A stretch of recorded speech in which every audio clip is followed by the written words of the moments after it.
Good day, good people. It's AT Malone, the first of my name because the second is already here. If you haven't already, please like, share, subscribe, hit that notification bell for more videos from your boy. Now, it is exactly 2:33 p.m., guys, and me and my son just touched down around 9:30 this morning. We are back home officially, and as soon as we got off that airplane, we've been hitting the ground running.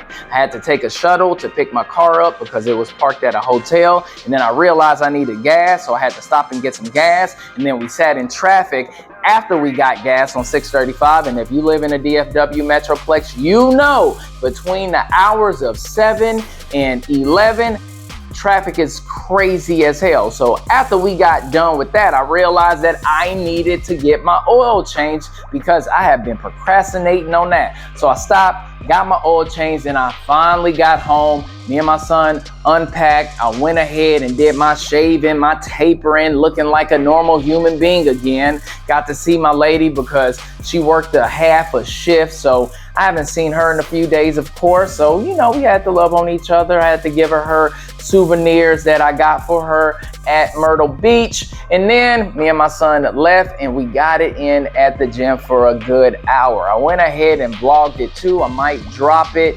sometime this afternoon. We'll see. But man, it has been just busy. Plus, I have to go to work tomorrow, and that makes it even busier. And this one got practice at 7 o'clock tonight.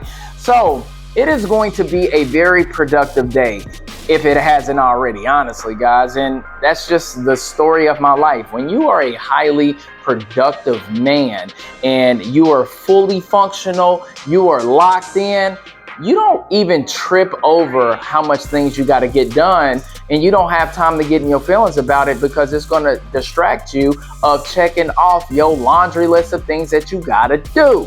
So guys, I understand when you come back from vacation, or maybe you just are in a season where you just have a lot of responsibilities and a lot of things that you got to do, and you have to be productive as much as possible. You always got to make sure that you keep your peace of mind, you keep your center of gravity, you do not lose your composure no matter how stressful life can get, and you just keep your eyes on the prize. Do not allow the things that go on in your life, regardless if it is a monkey wrench, a banana, like it's Mario Kart, and you run over and you start spinning around, but you still gotta finish the race. Y'all know what I'm talking about. You just gotta make sure that you stay focused on the goal. That is the key word. Focus on the goal. No matter what, guys, because these things are going to happen to you, especially if you went on a trip for a long extended period of time. Life is continuing to go on. Your responsibilities and your duties aren't going anywhere. So you might as well just suck it up. You know what I'm saying? Pull yourself up by your own bootstraps and take care of business, because the business has to get taken care of. If you want to continue to live the life that you want to live, if you want to make more money, continue to make more money. Have the money to take these trips, these vacations. You got to do what you got to do, guys. And that's exactly what I'm doing. And as soon as I get done recording this, I got to clip, edit it, export it out, upload it on YouTube. And then I got to get to my meal prepping and my dinner making that I have to do before my son goes to practice. But it is what it is, guys. But that is my freestyle thoughts of the week. But you already know why we are here. We are here to take care of business. We are here to get insights. We are here to witness the best book breakdown on YouTube. And what book are we on? We are on The Richest Man Who Ever Lived, King Solomon's Secrets to Success, Wealth, and Happiness. And we are finally on chapter 15. And this is part 1, titled Solomon's Foundation for Success. And of course, it starts off with a proverb. How much better is it to get wisdom than gold, and to get understanding is to be chosen over silver? And that's Proverbs 16:16. Now we're going to talk about the critical difference between wisdom, and knowledge. Now, you don't need to have a high IQ to become wise. Our IQ, or level of raw intelligence, is something each of us is born with, but you don't have to have a high IQ or be an academic scholar to acquire wisdom. A good many geniuses have acted foolishly, and the world's most highly educated scholars have no better track record in the area of personal happiness or material success than the rest of us. At the same time, the vast majority of the world's most successful people, like Edison, Rockefeller, and Henry Ford, were neither scholars nor geniuses, but at critical times in their lives, they made wise decisions that catapulted their achievements from mediocrity to the stars. Now, I'm gonna be honest with y'all. College is a great thing if you actually get a degree in something that is meaningful, like STEM, if you are building something, right? But these underwater basket weaving degrees like liberal arts, African American studies, marketing, all of this other bullshit, in my opinion, it has always been a waste of time. And even going to college, if you don't have the right state of mind, it is a waste of time as well, because we all know that college does not make you smart, guys. No, college gives you insight. It helps you learn to study. It helps you stay disciplined, but it doesn't necessarily make you smart or superior educated, depending on the career field that you're going with, what you're actually studying, right? And it also has never been the end all be all to success, in my opinion, because some people just ain't cut for it. Some people are better off either, starting from the bottom of a company, working themselves up to the company, within that company, or maybe they went into construction. Maybe they took a trade. Maybe they did that. But you got to understand, just because some people go to school, it doesn't mean that they're going to be successful. Plus, we all know a lot of entrepreneurs are C students, and they hire these top, level educated graduates that graduated from Yale, Harvard, Clemson, all of these, Ivy League schools. They end up hiring them anyway. So you got to keep in mind, guys, that just because some people went to prestigious colleges, it don't mean that they smart. Some of these people lack a lot of common sense. All right. Now, acquiring true wisdom provides a solid foundation from which you can make a lifetime of wise decisions. Solomon provides specific steps that we can take to become wise individuals. This wisdom is not passive, but rather extremely active. It can produce a lifetime of extraordinary success and happiness. Now, we're going to talk about wisdom versus knowledge. Now, wisdom is infinitely different from mere knowledge. The difference between knowledge and wisdom is the difference between reading about a billionaire and being one. Would you rather learn about billionaires or become one? See, to me, this is kind of a stupid question because, listen, who doesn't want to be a billionaire, right? But at the same time, in order to become a billionaire, shouldn't you be reading about them, learning what their habits and their traits are that made them become a billionaire? So it's like they both tie in together. You can't really have one without the other. And if you talk to a billionaire, I'm pretty sure they will tell you, hey, when I was coming up, when I was on my road to riches, when I became a millionaire, I studied millionaires. When I became, worth hundreds of millions of dollars, I started studying billionaires, or maybe they started studying billionaires or learning about billionaires before that. But to me, when I read this, I was like, come on, bruh. You can't have one without the other, okay? If you want to be something, you got to learn about them too, all right? Well, knowledge is simply the acquiring of information, but acquiring information does not in itself create success, joy, or lasting fulfillment. Now, you can also see this in modern women because you see on social media, and me personally, I know a few that went to school, they got their degrees, their master degrees, they went to go buy their own homes, they became this super successful independent woman. but they're unhappy. Why? Because they don't have a man, they don't have a family, and that's what women truly yearn for. They got sold this dream through feminism, these major corporations, and the government that they should not pursue marriage or family. And that's where women really get their happiness from.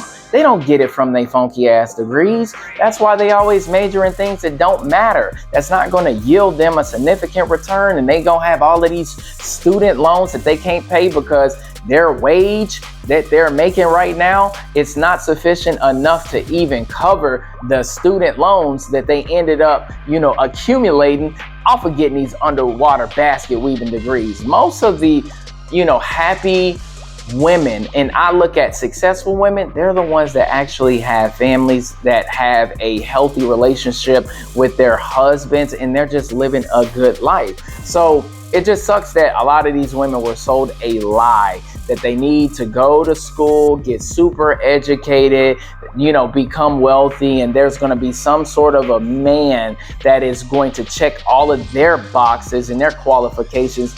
In the end, it's never going to happen, because most guys that are successful, we don't want highly educated women anyway. Why? Because they spent so much time going to school and learning about other things that they forgot to learn about the things that actually made them attractive in the eyes of men. So women, you got sold a lie. You got sold a dream. It sucks. It doesn't mean that it's too late for you to make the adjustments to learn how to be attracted to the opposite sex or get the man that you want to have. It's never too late, but you're going to have to reverse engineer and understand what that guy wants in you. All right. Now, understanding is learning how to distinguish between information that is true and practical and information that is not. Understanding places great value on truth and its practical application. Now, this is a strong suit of mine, guys, because I like to understand the people around me, the environment. Even whenever I go on a trip, I'm looking at the lay of the land. I'm getting on, Google Maps and looking at the satellite views of everything so I can know where like the nearest Walmart is, the convenience store, the restaurants. All of these things I have to understand. And if you are not a person that wants to understand the people who are in your life or the things that are going on around you, honestly, you become food, you become a victim. You need to understand who you're dealing with people at work, with people outside of work. You need to understand everything. It's so many people that are walking around here lost because they're, they just, too quick to judge, because, trying to get understanding, it takes time, it takes effort, right? Instead of assuming certain things, because that's easy to do, is to assume, right? But we don't live in a monolithic society. No, you have to take time to understand things. You have to take time to understand, your significant other, right? And that's what prevents breakups, divorces, and all of that. You need to continue to do that. It's not just I took 5-10 minutes a year to understand this person. No, sometimes it takes a lifetime to understand a person, and you have to want to do it as well. All right. Now, wisdom goes one step further. It takes those truths that have the greatest value and correctly applies them to situations, circumstances, or life in general. Now, if you notice, when you think of wisdom, right, you think about an older person. Maybe it's your mother, your father, your grandmother, your grandfather. Even if we look at mentors, they're older. And why? It's because they lived a long life. They've gone through trials and tribulations. They've gone through generational things. And we look to them for wisdom because they've been around a block for a long period of time. They've seen it all. They've done it all. And if we're smart, those are the people that we should always go to. Why the hell would I go to somebody younger than me for wisdom? Not information. We're talking about wisdom, which is life things, right? Things that they have experienced within their life the mistakes that they've made, and they're giving us the wisdom in order for us not to make the same mistakes that they have. Like, I'll give you an example.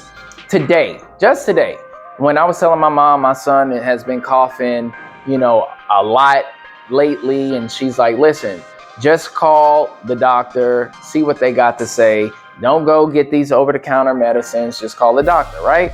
Well, as much as I didn't want to do it, I did it. Why? Because that's my mother. My mother has seen this stuff before, right? And, she's a grandmother, so she has that maternal instinct. So what did I do as a smart son? I took that information, called the doctor, took her advice. I called him right away, got off the phone with her, and I scheduled an appointment for him to go back up there to see them. So, guys, we know that wisdom comes from, life experiences, people who have lived a long life. And when you go to them, you know that you're getting valuable information because they have been through what you've gone through.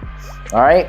Now, acquiring wisdom. Solomon places a great value on acquiring understanding and even higher value on the application of wisdom. Here are some of the benefits he promises to those who build their lives on a foundation of wisdom.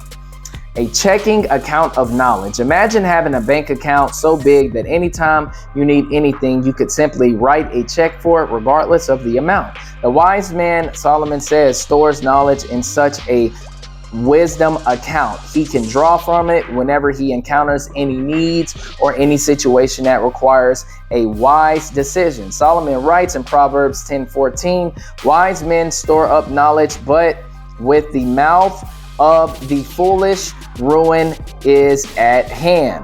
Now, this is why continuing to learn and learning from past mistakes and not being delusional and understanding how the world works is so important, guys, because anything that you experience, you need to store it, because sooner or later, maybe it's your brother, your sister, maybe it's your cousin, maybe it's your children, maybe it's a friend, a personal friend of yours.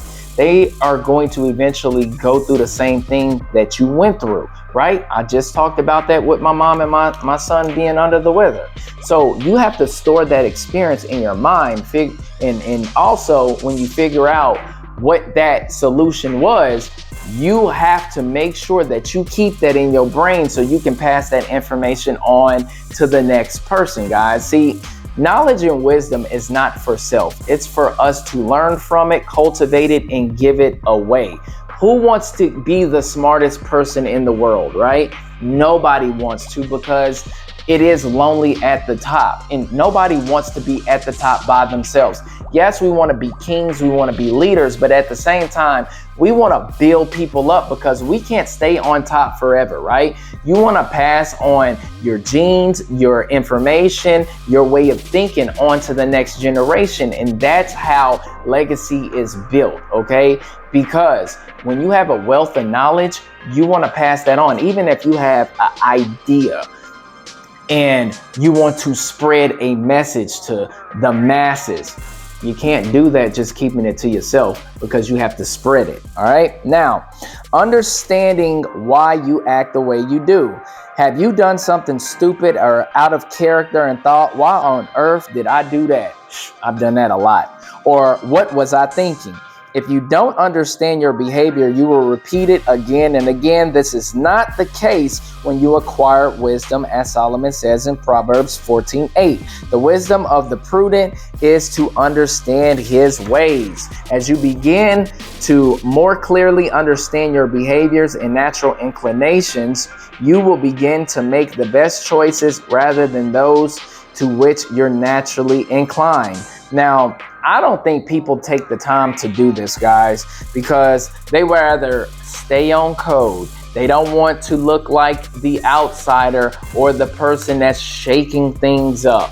They don't want people to criticize them or scrutinize them because maybe they think different than the masses. And this is the problem with society now, especially, I'm not even going to just say Black people. I think it's all people have this issue now, because when you have a difference of opinion, regardless if it's like a political thing, on what side of the aisle you stand on, if it's a religious thing, whether, who you choose to worship. If you say, you know what, I just don't agree with this, regardless of if it is the people that I'm cool with or who I share the same pigment with or who I'm related to, you can't be afraid to do that, because you are not living within your own truth, your own personal truth. And that is not a good way to live. If you know that you don't agree with somebody, whether it's their political takes, their views on life in general, religion, or just the way that they, look at life within itself, even relationships, it's okay to say that I disagree. It's okay to stand your ground and say, well, I don't agree with you. I don't agree with the masses. I don't believe in staying on code just because maybe I'm black, white, Hispanic, Asian, whatever. You can take a stand and say, no, I support this, political candidate because his ideals, what his message is, what his policies are, I agree with, and I don't agree with theirs. It's okay to do that, but you got to be in tune with who you are as an individual first. So many people love to follow people. They love to be sheep for some sort of reason. They want to be led just into the fire. And I've never been that type of person.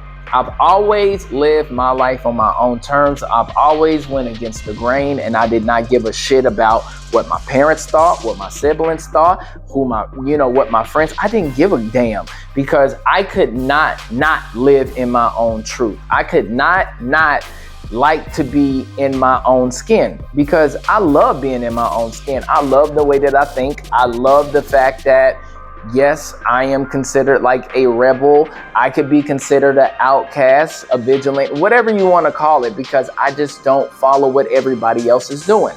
I live my life by my own rules, and I'm going to continue to do that. And when you understand who you are, and that's the type of person you are, you feel so much freer that way, guys. Anything that anybody says about you, you just deflect it, man. It just bounces off of you like you got a bulletproof vest, because you don't give a shit, because you are going to do and say the things that you want and live the life that you want to live on your own terms, and nobody can stop you. And that's just how I am, and I suggest you guys do the same. All right. Well, that is this week's Tuesday content. I hope you guys enjoyed it. I hope you guys got some insight. You got some valuable information that you can retain within this video. So do me a favor. Don't forget to like it, subscribe to the channel, and I'll catch y'all next week. Peace. Feel like they trying to box me in, so I keep a small circle around me, so fuck friends. I kept it real out the gate, these other cats can 10. Reigning supreme is something that will never end. So now and then,